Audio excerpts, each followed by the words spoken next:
같은 집에 살면서도 점점 외로워지고 가장 가까운 사람에게 가장 깊이 상처받고 있다면 오늘 이야기를 꼭 들어보셔야 합니다. 사랑했던 사람이 가장 아픈 사람이 되는 순간은 대부분 대단한 사건에서 시작되지 않습니다. 오히려 너무 사소해서 더 마음이 무너집니다. 예전에는 다정하게 불러주던 내 이름을 이제는 무심하게 툭 던지듯 부르는 말투, 같은 식탁에 마주 앉아 있어도 시선은 휴대폰에만 머물고 하루 동안 쌓인 마음은 끝내 어디에도 닿지 못한 채 조용히 가라앉습니다. 그러다 보면 어느 날 문득 이런 생각이 올라옵니다. 세상에 많은 사람 중에 왜 하필 이 사람일까? 한때는 나를 가장 따뜻하게 안아주던 사람이 왜 지금은 가장 깊은 상처를 남기는 사람이 되었을까? 부부 사이의 고통은 다른 관계에서 받는 상처와는 조금 다릅니다. 멀리 있는 사람의 차가운 말은 견딜 수 있어도 바로 내 옆에 누운 사람의 무심함은 오래 남습니다. 그건 기대가 있었기 때문입니다. 믿음이 있었기 때문입니다. 그리고 무엇보다 이 사람만큼은 내 마음을 알아주길 바랐기 때문입니다. 불교의 관점에서 보면 이런 부부의 아픔은 단순히 사랑이 식어서만 생기는 일은 아닐 수 있습니다. 때로는 가장 가까운 관계일수록 내 안에 숨어있던 집착과 서운함, 인정받고 싶은 마음, 버려질까 두려운 마음이 더 선명하게 드러나기도 합니다. 그래서 부부는 서로를 편안하게 해주는 인연이면서도 동시에 서로의 업을 비추는 거울이 되기도 합니다. 오늘 이 이야기는 배우자를 탓하기 위한 이야기가 아닙니다. 왜 사랑이 상처로 바뀌었는지 그 아픈 이유를 조금 더 깊이 들여다보기 위한 이야기입니다. 어쩌면 그 이유를 천천히 알아가는 동안 여러분의 마음도 지금보다 조금은 덜 아파질지 모릅니다. 많은 부부가 이런 말을 합니다. 크게 잘못한 일도 없는데 이상하게 같이 있으면 자꾸 지친다고 말입니다. 예전에는 같은 공간에 있는 것만으로도 마음이 놓였는데 어느 순간부터는 한숨이 먼저 나오고 말 한마디를 꺼내기 전부터 가슴이 조여옵니다. 무슨 큰 사건이 있었던 것도 아닙니다. 오히려 부부를 더 지치게 만드는 것은 너무 익숙해서 대수롭지 않게 넘겨버리는 작은 순간들입니다. 이를테면 그런 저녁이 있습니다. 설거지 소리만 조용히 들리고 둘 다 같은 집 안에 있는데도 아무 말 없이 서로의 등을 보고 있는 시간입니다. 오늘 하루 힘들었다는 말조차 꺼내지 못한 채 괜히 분위기만 더 무거워질까봐 입을 다물게 되는 그런 밤 말입니다. 어떤 날은 생일인데도 특별한 말 한마디 없이 지나갑니다. 서운하다고 말하면 괜히 유난스러운 사람처럼 보일 것 같고 아무렇지 않은 척하자니 마음 한쪽이 너무 허전합니다. 몸이 아픈 날에도 다정한 걱정보다 약 먹었어? 같은 건조한 말만 돌아오면 사람은 더 크게 무너집니다. 상처는 꼭 거친 말에서만 오는 것이 아닙니다. 내가 기대했던 온기가 오지 않을 때도 마음은 깊이 다칩니다. 아이 이야기를 꺼내기만 해도 공기가 달라지는 집도 있습니다.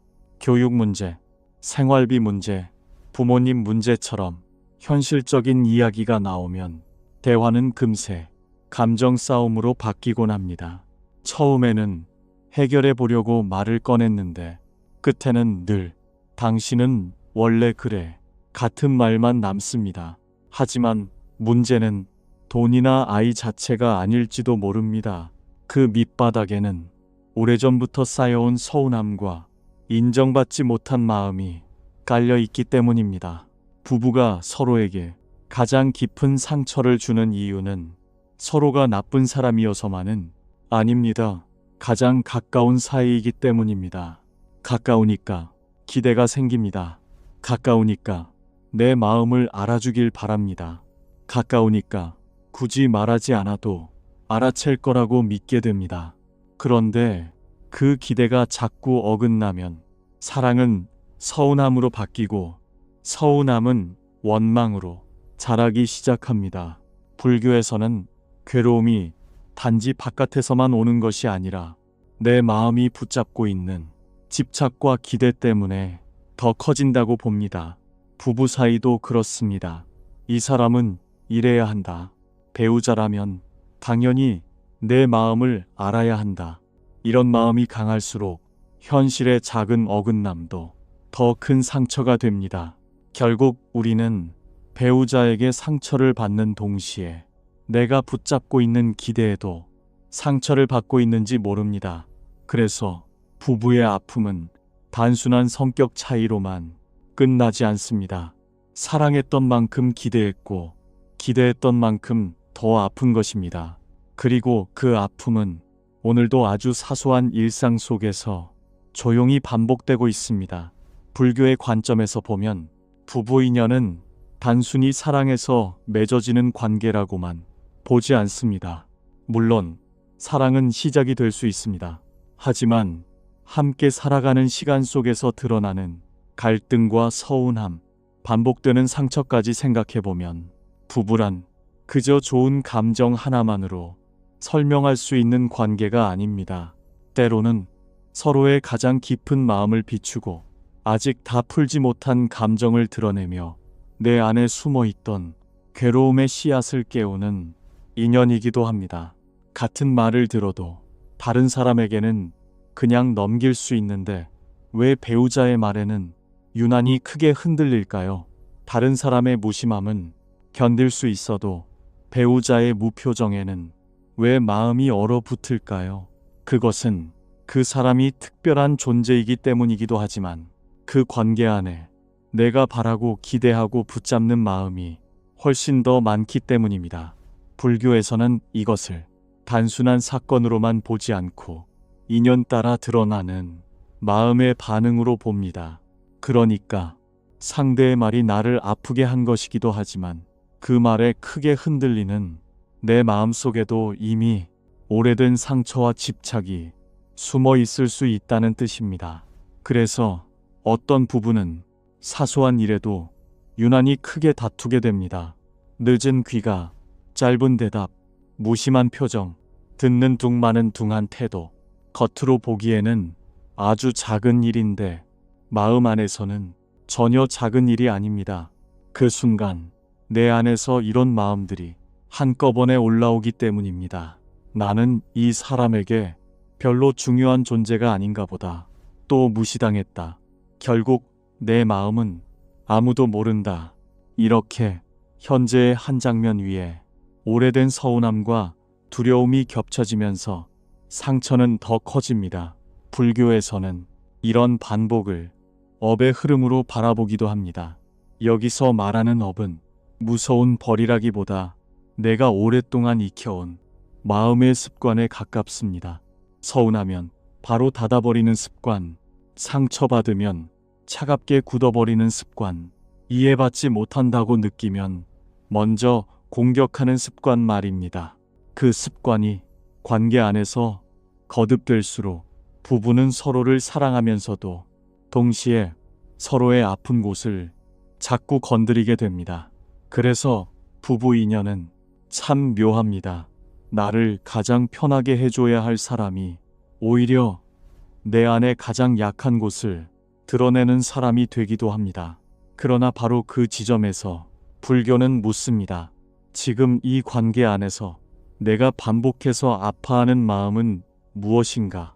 이 질문이 시작되는 순간 우리는 비로소 상대만 보던 자리에서 벗어나 내 마음의 업과 인과를 함께 보기 시작하게 됩니다. 사람은 배우자에게 상처를 받으면 먼저 이렇게 생각합니다. 저 사람은 너무 차갑다. 왜 나한테 저런 말을 하지? 사랑한다면서 어떻게 저렇게 무심할 수 있을까? 물론 그 생각이 틀린 것은 아닐 수 있습니다. 실제로 상대의 말과 태도가 나를 아프게 했기 때문입니다. 하지만 불교의 관점에서는 여기서 한 걸음 더 들어가 보자고 합니다. 상대가 나를 찌른 것도 사실이지만 왜 그 말이 유독 내 마음 깊은 데까지 들어와 오래 머무는지도 함께 보자는 것입니다. 같은 무심한 말이라도 누구는 그냥 넘기고 누구는 그날 밤 내내 잠을 이루지 못합니다. 같은 짧은 대답이라도 누구는 대수롭지 않게 여기고 누구는 사랑이 식었다고 느낍니다. 그 차이는 단지 예민함 때문만은 아닐 수 있습니다. 내 안에 이미 오래전부터 자리 잡고 있던 결핍과 두려움이 배우자의 한마디를 만나 크게 흔들리는 것일 수 있습니다. 예를 들어 답장이 늦게 오면 서운함보다 먼저 불안이 올라오는 사람이 있습니다. 무표정한 얼굴을 보면 괜히 마음이 식은 것 같아 초조해지는 사람도 있습니다. 별 뜻 없이 지나간 말 한마디를 듣고도 이상하게 무시당한 기분에 하루 종일 가슴이 답답한 날이 있습니다. 이럴 때 사람은 겉으로는 배우자에게 화를 내지만 마음 깊은 곳에서는 사실 다른 말을 하고 있을지 모릅니다. 나를 조금 더 소중하게 여겨줬으면 좋겠다. 나를 버리지 않았으면 좋겠다. 내 마음을 먼저 알아봐 줬으면 좋겠다. 불교에서는 이런 마음을 단순한 감정 기복으로만 보지 않습니다. 집착과 결핍, 그리고 내가 만든 나라는 생각이 강할수록 상처는 더 커질 수 있다고 봅니다. 배우자에게 사랑받고 싶은 마음 자체가 잘못은 아닙니다. 문제는 그 마음이 점점 강해져서 상대의 모든 반응을 내 가치의 증명처럼 받아들이기 시작할 때입니다. 그때부터 배우자의 무심함은 단순한 무심함이 아니라 나를 부정하는 신호처럼 느껴집니다. 짧은 말투 하나도 사랑의 부족처럼 들리고 피곤해서 조용한 저녁조차 외면처럼 느껴집니다. 그래서 어떤 부부는 문제보다 해석 때문에 더 아파집니다. 실제 사건보다 그 사건을 통해 건드려진 내 안의 상처가 더 크게 반응하는 것입니다. 불교는 바로 이 지점을 중요하게 봅니다. 배우자가 준 상처를 가볍게 여기라는 뜻이 아닙니다. 다만 그 상처가 내 안에 어떤 두려움과 만나 이렇게 커졌는지를 알아차릴 때 우리는 비로소 같은 고통을 반복하지 않을 가능성을 갖게 됩니다. 결국 부부 관계에서 가장 아픈 순간은 상대의 말이 내 결핍을 건드리는 순간일지도 모릅니다. 그래서 배우자는 나를 힘들게 하는 사람이면서도 동시에 내가 아직 놓지 못한 마음이 무엇인지를 보여주는 가장 가까운 거울이 되기도 합니다. 한 부부가 있었습니다. 겉으로 보기에는 큰 문제가 없어 보였습니다. 남편은 성실하게 일했고 아내도 집안과 가족을 묵묵히 챙겼습니다. 남들이 보면 저 정도면 괜찮은 부부 아닌가 하고 말할 수도 있었을 것입니다. 하지만 그 집안의 공기는 오래전부터 조금씩 식어가고 있었습니다. 남편은 퇴근하고 돌아오면 늘 말이 없었습니다. 피곤한 날도 있었고 괜한 말을 꺼냈다가 또 다툴까봐 입을 닫는 날도 많았습니다. 아내는 처음에는 그런 남편을 이해하려 했습니다. 하지만 하루가 지나고 한 달이 지나고 몇 해가 흐르자 마음이 달라졌습니다. 이 사람은 원래 나한테 관심이 없나 보다. 나는 늘 혼자 참고 사는 사람인가 보다. 그렇게 서운함은 쌓이고 또 쌓였습니다. 어느 날은 생활비 이야기가 나왔습니다. 아내는 걱정되는 마음으로 말을 꺼냈지만 남편은 또 잔소리가 시작된다고 느꼈습니다. 남편은 퉁명스럽게 대답했고 아내는 그 짧은 말투 하나에 마음이 무너졌습니다. 결국 대화는 돈 이야기가 아니라 오래 쌓인 서운함의 싸움으로 번지고 말았습니다. 아내는 말했습니다. 당신은 늘 내 말을 귀찮아해. 남편도 받아쳤습니다. 당신은 왜 맨날 나를 몰아세우냐. 사실 두 사람 모두 억울했습니다. 아내는 이해받고 싶었고 남편은 비난받고 싶지 않았습니다. 하지만 그 마음은 끝내 제대로 전해지지 못했습니다. 밤이 되면 더 쓸쓸했습니다. 한 침대에 누워 있으면서도 등을 돌린 채 잠드는 날이 많았습니다. 먼저 미안하다고 말하면 지는 것 같았고 먼저 다가가면 또 상처받을 것 같았습니다. 그래서 둘 다 가만히 있었습니다. 겉으로는 조용했지만 그 침묵 안에는 수많은 말이 막혀 있었습니다. 나도 힘들다. 나도 당신이 무섭다. 나도 사실은 사랑받고 싶다. 하지만 그 말은 목구멍까지 올라왔다가 다시 내려가 버렸습니다. 불교의 관점에서 보면 이런 부부는 사랑이 없어서만 아픈 것이 아닙니다. 오히려 각자의 상처 입은 마음이 서로를 통해 계속 자극되고 있는 것에 가깝습니다. 남편은 자신도 모르게 방어하듯 차가워졌고 아내는 자신도 모르게 버려지지 않으려 더 예민해졌습니다. 그렇게 한 사람의 냉담함은 다른 사람의 불안을 키우고 한 사람의 서운함은 다른 사람의 회피를 더 깊게 만듭니다. 결국 두 사람은 서로를 미워해서가 아니라 자기 고통을 지키려다가 서로를 더 아프게 하는 길로 들어서게 됩니다. 그래서 부부의 상처는 누가 더 나빠서 생기는 경우만 있는 것이 아닙니다. 때로는 상처 입은 마음끼리 사랑을 주고받으려다가 그 서툰 방식 때문에 더 깊이 다치기도 합니다. 이것이 바로 부부 인연 안에서 반복되는 아픔의 무서운 점입니다. 상대를 공격하려는 마음보다 이해받지 못할까 두려운 마음이 먼저 움직이기 때문입니다. 이쯤에서 우리는 조금 더 조용한 질문을 해볼 필요가 있습니다. 왜 부부는 같은 상처를 반복해서 주고받게 되는 걸까요? 왜 분명히 후회하면서도 다음 날이 되면 또 비슷한 말투와 비슷한 침묵으로 서로를 아프게 할까요? 많은 경우 그것은 문제가 커서라기보다 마음의 습관이 이미 단단하게 굳어 있기 때문입니다. 불교에서는 몸으로 짓는 업만이 아니라 말로 짓는 업과 마음으로 짓는 업도 깊게 봅니다. 부부 사이에서는 이 말의 업이 특히 빠르게 쌓입니다. 꼭 큰 폭언이 아니어도 그렇습니다. 대답을 툭 끊어버리는 말투, 상대의 말을 끝까지 듣지 않는 습관, 빈정거리는 한마디, 체념이 섞인 한숨, 이제 됐어 하며 대화를 닫아버리는 태도, 이런 것들이 반복되면 관계는 조금씩 달아갑니다. 상처는 날카로운 칼처럼 한 번에 깊게 베이기도 하지만 어떤 상처는 아주 작은 모래처럼 매일 쌓여 마음을 메마르게 만듭니다. 어떤 사람은 미안한데도 퉁명스럽게 말하는 습관이 있습니다. 속으로는 오늘 힘들었지? 하고 묻고 싶은데 막상 입에서는 그걸 꼭 지금 말해야 해? 같은 차가운 말이 먼저 나옵니다. 또 어떤 사람은 싸우기 싫어서 침묵을 선택합니다. 겉으로는 참고 있는 것 같지만 그 침묵은 상대에게 나는 더 이상 당신과 마음을 나누고 싶지 않다는 신호로 닿기도 합니다.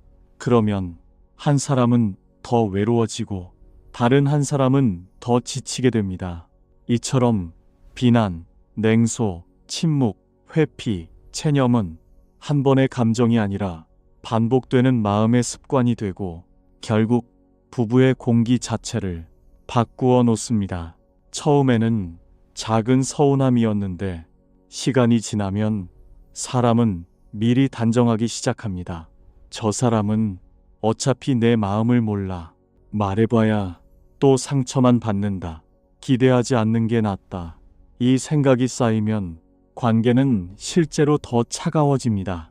기대하지 않으려 했지만 사실은 더 깊이 실망하고 있었고 포기한 척 했지만 사실은 더 크게 서운해하고 있었던 것입니다. 결국 부부를 무너뜨리는 것은 한 번의 다툼보다 반복되는 마음의 방향일 때가 많습니다. 그래서 불교에서 말하는 내려놓음은 무조건 참으라는 뜻만은 아닙니다. 하고 싶은 말을 다 삼키고 견디라는 뜻도 아닙니다. 먼저 내 안에서 자동처럼 튀어나오는 반응을 알아차리는 것, 바로 거기서 시작합니다. 서운하면 차갑게 굳어버리는 나, 무시당했다고 느끼면 먼저 나를 세우는 나, 상처받기 싫어서 아예 마음을 닫아버리는 나를 보는 일입니다. 그것을 볼 수 있을 때 우리는 비로소 같은 업을 되풀이하지 않을 가능성을 갖게 됩니다. 부부관계는 거창한 한마디로 바뀌지 않습니다. 오히려 한마디를 덜 독하게 하는 것, 한숨 대신 조금 천천히 대답하는 것, 먼저 단정하지 않고 한 번 더 들어보는 것에서 달라지기 시작합니다. 업은 반복으로 깊어지지만 인연 또한 작은 선택으로 조금씩 바뀔 수 있습니다. 그래서 지금 필요한 것은 상대를 완전히 바꾸는 일이 아니라 내 마음의 습관 하나를 먼저 알아차리는 일인지도 모릅니다. 불교에서는 사람을 볼 때 그 사람이 지금 내게 어떤 말을 했는지만 보지 않습니다. 그 말 뒤에 어떤 마음이 있는지, 그 마음 뒤에 어떤 고통이 숨어 있는지도 함께 봅니다. 그래서 부부관계를 바라볼 때도 똑같이 묻습니다. 저 사람은 왜 저렇게 차갑게 말할까? 왜 저 사람은 늘 무심한 방식으로만 반응할까? 이 질문을 오래 붙잡고 있으면 원망만으로는 다 설명되지 않는 어떤 슬픔이 서서히 보이기 시작합니다. 세상에는 다정한 말을 하지 못하는 사람이 있습니다. 사랑이 없어서가 아니라 다정을 배운 적이 없어서 그렇습니다. 마음을 표현하지 못하는 사람도 있습니다. 상대가 소중하지 않아서가 아니라 자기 마음을 꺼내는 일이 두렵고 서툴러서 그렇습니다. 누군가는 상처받기 싫어서 먼저 차갑게 굽니다. 먼저 밀어내야 내가 덜 다칠 것 같기 때문입니다. 겉으로는 무심해 보여도 그 안에는 오래 굳어버린 두려움과 방어가 숨어 있을 때가 많습니다. 물론 이것이 모든 상처를 다 이해하라는 뜻은 아닙니다. 부처님도 고통을 아무 일 아닌 듯 넘기라고 하시지 않았습니다. 다만 미움 하나만으로 상대를 다 판단하면 내 마음도 그 미움에 오래 묶이게 된다고 보셨습니다. 그래서 자비는 무조건 참는 것이 아니라 상대를 한 번 더 깊이 보는 지혜에 가깝습니다. 나를 힘들게 하는 배우자도 사실은 자기 방식으로 괴로움을 견디며 살아온 한 중생일 수 있다는 것을 알아차리는 일입니다. 생각해보면 늘 무뚝뚝한 사람에게도 그 나름의 이유가 있었을지 모릅니다. 어릴 때부터 따뜻한 말을 들어본 적이 없어 좋은 마음이 있어도 표현하는 법을 몰랐을 수 있습니다. 늘 먼저 화를 내는 사람도 사실은 버려질까 두려워서 먼저 나를 세우는 것일 수 있습니다. 사소한 말에도 예민하게 반응하는 사람 역시 자기 안의 상처가 아직 충분히 아물지 않아 작은 자극에도 아파하는 것일 수 있습니다. 이렇게 보기 시작하면 원망은 조금씩 힘을 잃습니다. 그리고 그 자리에 연민이 아주 작게라도 들어올 수 있습니다. 불교에서 말하는 자비는 거창한 것이 아닙니다. 저 사람도 참 고단하게 살아왔구나. 이 한 생각이 드는 순간 관계의 공기는 조금 달라집니다. 상대를 정당화하는 것이 아니라 미움으로 얼어붙은 내 마음을 녹이는 시작이 되기 때문입니다. 그때 우리는 비로소 배우자를 이겨야 할 대상으로만 보지 않고 나와 마찬가지로 상처와 두려움을 안고 살아가는 존재로 보게 됩니다. 어쩌면 부부 인연의 가장 깊은 공부는 여기 있는지도 모릅니다. 상대의 잘못만 세는 데서 멈추지 않고 그 사람 안의 고통까지 함께 보게 되는 것. 그 순간 사랑은 예전의 설렘으로 돌아가지 않더라도 미움은 조금 옅어질 수 있습니다.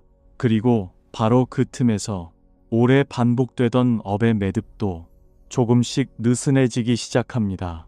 사랑했던 사람이 가장 아픈 사람이 되었다는 사실은 생각할수록 마음을 무겁게 만듭니다.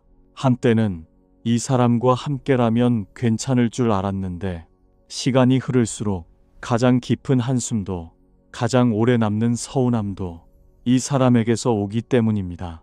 그래서 우리는 자주 묻게 됩니다. 왜 하필 이 사람일까? 하지만 오늘 이 이야기를 여기까지 따라오신 분이라면 이제 그 질문을 조금 다르게 붙잡아 볼 수 있을지도 모릅니다. 이 사람을 통해 나는 내 안에 어떤 상처를 보게 되었을까? 이 관계를 통해 나는 무엇을 아직 놓지 못하고 있었을까? 불교의 관점에서 보면 부부 인연은 나를 행복하게만 해주는 관계가 아니라 내 마음의 업을 비추는 인연이 되기도 합니다. 그래서 이 관계가 아픈 것은 단지 실패해서만이 아니라 아직 다 배우지 못한 마음의 자리가 있기 때문일 수도 있습니다. 물론 그렇다고 해서 모든 상처를 참으라는 뜻은 아닙니다. 다만 적어도 같은 고통을 같은 방식으로 되풀이하지는 말자는 것입니다. 오늘 밤 단 한마디라도 조금 덜 차갑게 말해보는 것, 바로 반응하지 않고 한 번 더 숨을 고르는 것, 상대를 바꾸기 전에 내 마음이 어디서 먼저 무너지는지를 바라보는 것, 어쩌면 그런 작은 선택이 오래 묶여있던 인연의 매듭을 조금씩 풀어내는 시작이 될지도 모릅니다. 배우자는 내 삶을 가장 아프게 한 사람일 수도 있지만 동시에 내가 아직 끝내지 못한 마음 공부를 보여준 가장 가까운 인연일 수도 있습니다. 그러니 오늘은 상대의 잘못만 붙잡기보다 내 마음의 상처 하나를 조용히 들여다보시기 바랍니다. 그 순간 미움은 조금 약해지고 괴로움도 아주 조금은 가벼워질 수 있습니다. 오늘 이 이야기가 마음에 닿으셨다면 구독과 좋아요로 함께 해주십시오. 앞으로도 삶 속 인연과 업의 흐름을 너무 무겁지 않게 그러나 깊이 있게 함께 나누겠습니다. 여러분의 가정에 조금 더 따뜻한 말 한마디와 조금 더 평온한 밤이 찾아오기를 두 손 모아 바랍니다. 감사합니다.